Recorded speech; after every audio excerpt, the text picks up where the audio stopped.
Deus não é imagem. Deus não se divide.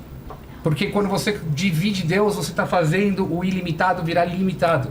E o limitado é limitado e o ilimitado não pode ser limitado. O Deus dos judeus não é o Deus dos cristãos. Porque o Deus dos judeus não é homem. Isso está na Torá. Ele diz que segue o Velho Testamento.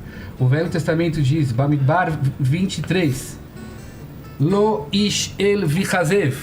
Deus não é homem, que ele pode mentir. Deuteronômio 14, 4, 15. Tomem cuidado com as almas de vocês, que vocês não viram nenhuma imagem no dia que Deus falou com vocês. Deus não é imagem. Deus não se divide. Porque quando você divide Deus, você está fazendo o ilimitado virar limitado. E o limitado é limitado e o ilimitado não pode ser limitado.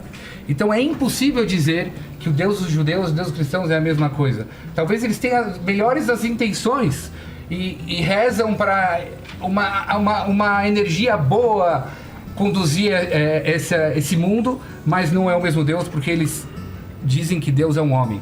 E eu estou provando da própria Bíblia que Deus não é um homem. Oséias 11:9 diz claramente que Deus não é homem. Então eu estou respondendo essa pergunta. Eu não acho que seja homem, não. Deus não, mas você está dizendo que ele se manifestou num homem e vocês fizeram desse Como tem que homem perguntar? Posso pegar os últimos 30 segundos e fazer uma Já pergunta? manda a pergunta para eles que eles... Posso fazer uma pergunta? Sim. É assim, eu só quero falar uma coisa. Eu fico muito triste quando distorcem as minhas palavras e muitas vezes, em nenhum momento falei que ele quer atacar. Eu sei que os evangélicos já amam o povo. Isso, é gravadíssimo, todo mundo pode ver de novo. Eu falei que por 2000 anos a Igreja Católica perseguiu os judeus e tem que saber pedir desculpa. Faz parte do ser humano, até o ateu sabe pedir desculpa. Acho que seria bonito. Teve papas que souberam pedir desculpa. Desculpa que a gente saiu matando pessoas que não acreditavam na nossa religião porque não falou Jesus é o Senhor. É super importante passar o exemplo para os teus seguidores. Eu não falei de você em nenhum momento. Eu sei que a intenção é boa. A minha resposta não foi uma fuga. Eu não quero entrar em detalhes e etc. Eu quis dizer que existem provas empíricas e existem simbolismos. Parecem Jung falando. Ou seja, claro que tem esse simbolismo muito parecido através do profeta Isaías. Mas quando a gente provas empíricas da Torá, inclusive filósofos ateus falam que todo o texto dos 24 livros do Velho Testamento, que você falou que são 39 na contagem de vocês, em literatura, estou falando de pessoas ateus, o Pondé fala isso, outros filósofos, o tipo de escrita, ele é tão diferente, ele fala que é um desrespeito ao Velho Testamento, você colocá-lo ao lado do Novo Testamento por erros de português, ou da língua que está sendo falada, ou seja, não estamos falando nem do mesmo estilo de escrita. Escrita hebraico e grego, né? Sim, não, mas não é a língua que eu estou falando agora, é o estilo de escrever. Português? Pode ser latim, pode ser hebraico, pode ser árabe. Eu estou falando agora que o Novo Testamento, depois eu vou falar o que eu acho sobre o cristianismo, que eu acho que é uma religião belíssima. Bom, qual vai ser a sua pergunta pra gente? Então, a minha pergunta é uma só. Por que é tão importante para vocês, eu coloco no plural porque eu sei que tem muitas linhas dentro do cristianismo, que o mundo inteiro assuma em palavras, por exemplo, certo? Jesus é o Senhor. O que isso muda na prática, no comportamento do ser humano, sendo que eu, Dudu, não Rabino Dudu, eu, Dudu como pessoa, vejo ateus se comportando de forma extremamente moral e digna, eu vejo judeus se comportando bem ou mal, e eu vejo, ou seja, vocês acham realmente que a conversão para o cristianismo, que é a salvação, uma pessoa chegar e falar, eu aceito que Jesus morreu em nosso nome, que depois eu quero fazer uma outra pergunta sobre isso, porque meu tataravô também morreu em nosso nome no Holocausto. Qual que é a pergunta? Não, a pergunta é essa. A pergunta é simples. O que muda na prática, no comportamento de um ser humano digno, moral e bondoso, se ele aceitou a frase Jesus é o Senhor, ou se simplesmente ele acredita que Deus criou o mundo e pediu para o ser humano ser um ser humano bom? Bom, vamos lá. é a minha pergunta. Vou tentar unir o que o Micha começou a falar com a sua pergunta aqui. Primeiro, ele começou a dizer assim, o Deus dos judeus não é o Deus dos cristãos. Então, primeiro, nenhum povo tem procuração para ser dono de Deus. Deus é um ser acima de tudo, de todos. A primeira vez, o judaísmo começa do encontro entre Deus com Abrão.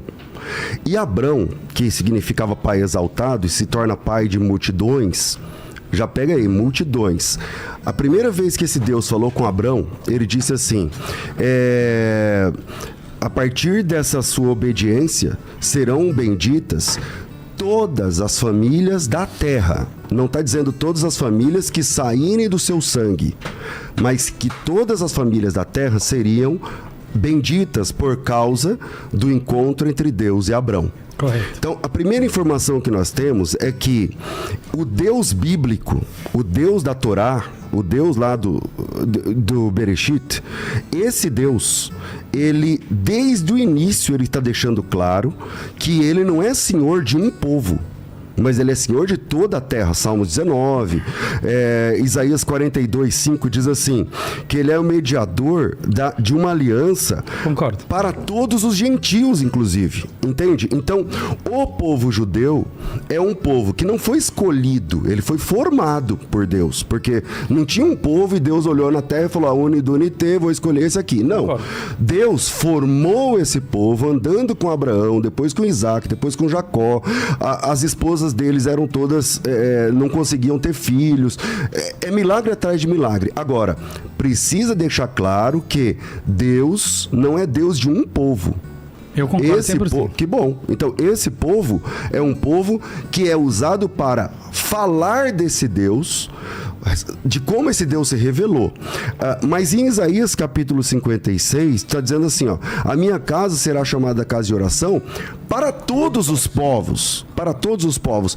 Há uma incidência dentro do Tanar em que esse Deus se derrama para além da linhagem abraâmica. Por exemplo, quando Abraão se encontra com Melquisedeque, ali é um texto fabuloso, porque o Abraão está começando a conhecer Deus. Ele nem sabe o nome de Deus, porque você sabe que Deus nunca falou o nome dele para Abraão. O primeiro a saber o nome de Deus ali vai ser o Moisés, o Moshe, como vocês dizem lá. O Micha não está gostando, é só ler Êxodo capítulo 6. Êxodo capítulo 6, versículo 2 está dizendo assim, ó. Êxodo 6:2 está dizendo assim, ó. Eu me apresentei a Abraão, Isaac e Jacó como Deus Todo-Poderoso, mas pelo meu nome não fui perfeitamente conhecido. Então, quando o Abraão está conhecendo Deus, chega a Melquisedeque e fala assim, eu sou sacerdote dele já. E não é da mesma linhagem, entende? Então, há um padrão na Bíblia em que o Deus verdadeiro, ele não é Deus de um povo. Ele usa esse povo para fazê-lo conhecido. Concordo 1000%. Obrigado.